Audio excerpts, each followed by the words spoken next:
Le label Ville et Pays d'Art et d'Histoire a été créé par le ministère de la Culture en 1985 pour reconnaître l'engagement des territoires dans la promotion et la valorisation du patrimoine, de l'architecture et des paysages. Le label aujourd'hui compte un peu plus de 200 territoires labellisés Ville et Pays d'Art et d'Histoire en France.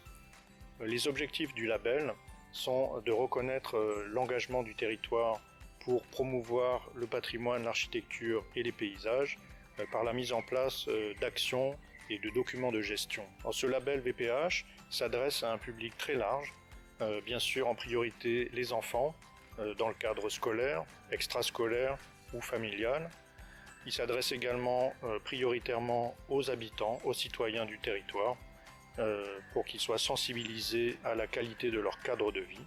Et enfin, il s'adresse au public touristique, car on sait bien que le patrimoine est un élément important dans l'économie touristique d'un territoire. La DRAC est chargée du contrôle du label VPH à l'échelle de la Nouvelle-Aquitaine. Nous animons le réseau des animateurs et des formations et nous accompagnons toutes les actions par des subventions au fil des années de vie du label.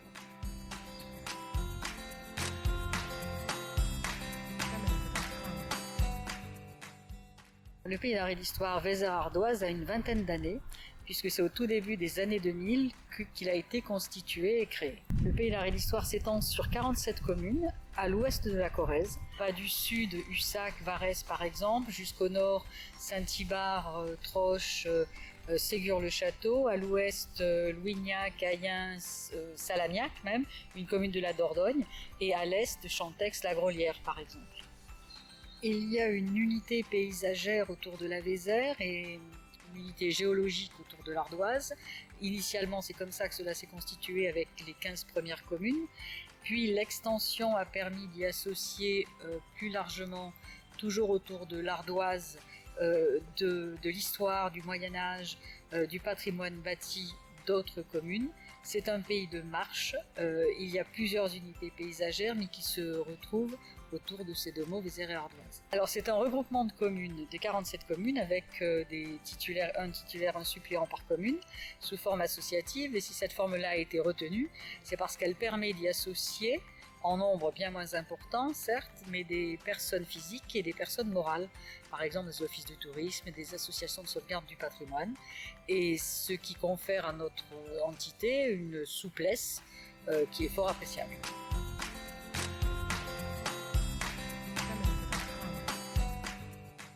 Donc par rapport au principe du Pays d'Art et d'Histoire, c'est que nos actions sont toujours basées sur un travail scientifique qui sert à alimenter les différentes animations proposées.